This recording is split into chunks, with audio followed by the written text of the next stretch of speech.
passed, Grace Munakata experienced an even further dislocation when her parents passed away within months of each other. It affected her artistic focus. I was an undergraduate at that point at UC Davis, and was working on some pretty conventional kinds of paintings of figures in rooms, and figures seated by swimming pools and landscapes and so forth. And I was also very interested. I was starting to do collages. And when they both died, there was the whole process of sort of going back to the house, kind of trying to find and organize papers and so forth. And there were all these sort of mementos everywhere. And the work suddenly changed and became very sparse. At that time, it became much more important to me to use Japanese images. Before that, I'd never done that.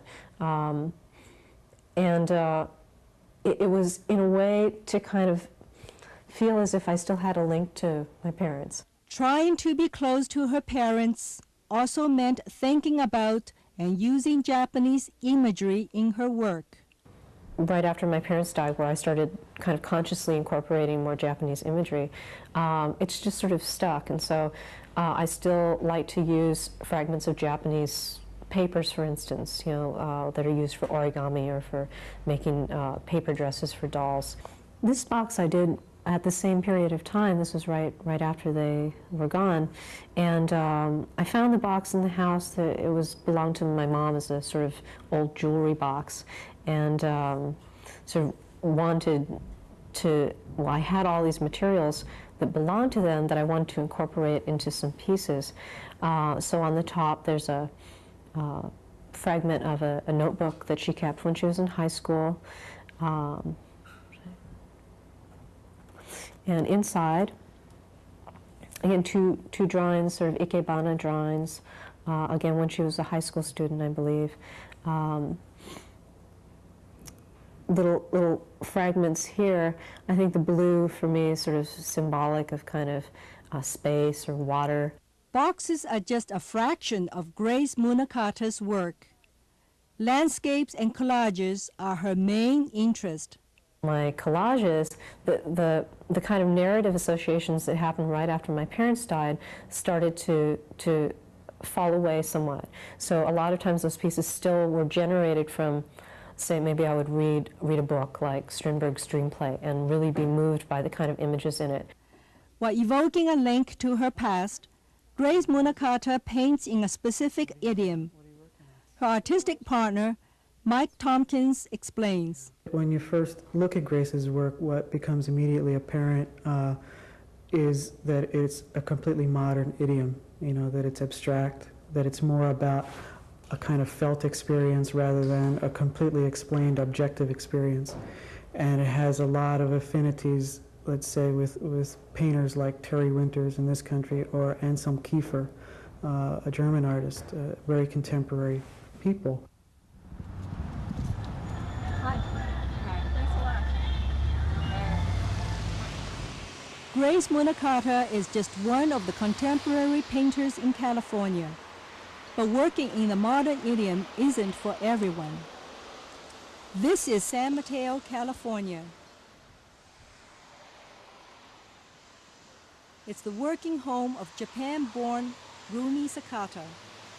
In 1969, she arrived in the United States, and since 1974, she's been the owner of Sakura Studio, a shop situated off a main street in a town 30 miles south of San Francisco.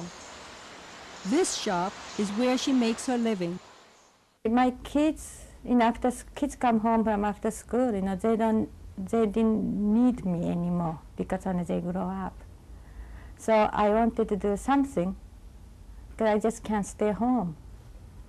So I like art,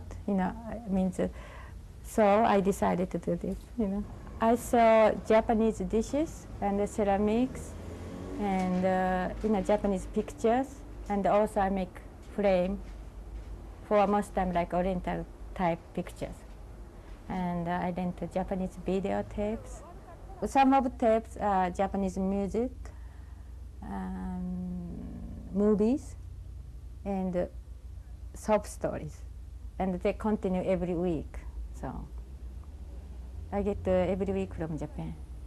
One Japanese American who knows about Rumi Sakata's business is Mike Kawashima. He's a South Bay banker and also Rumi Sakata's husband. And she's a very good businesswoman. She's learned quite a bit on her own.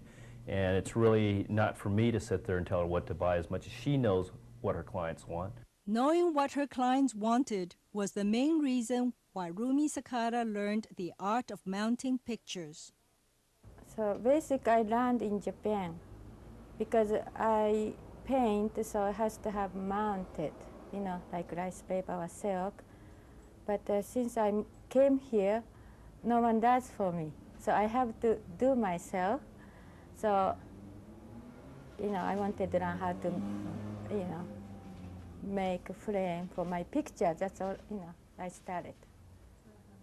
So I went to school to San Francisco every day for 2 weeks, learned just American way. And it was this shop and the owner's ability in the Asian way of mounting pictures that attracted Mike Kawashima. I met my wife basically because I collect Japanese woodblock prints, and I was in Japan for a couple of months, and my uncle, who collects antiques and woodblock prints, taught me a lot about them and gave me a few of them, and I brought them back to have them framed, and there was only one person that, you know, known in the peninsula area, and especially in the Bay Area, that could frame these woodblock prints without messing them up. And I was referred to, and I went over to her shop. This art shop is certainly a way for Rumi Sakata to make a living. But it's not just the shop that's important. She's living in America, and Rumi Sakata likes what it has to offer, especially when she first arrived. I came here in 1969. Can you still remember your first impressions of America? Freedom.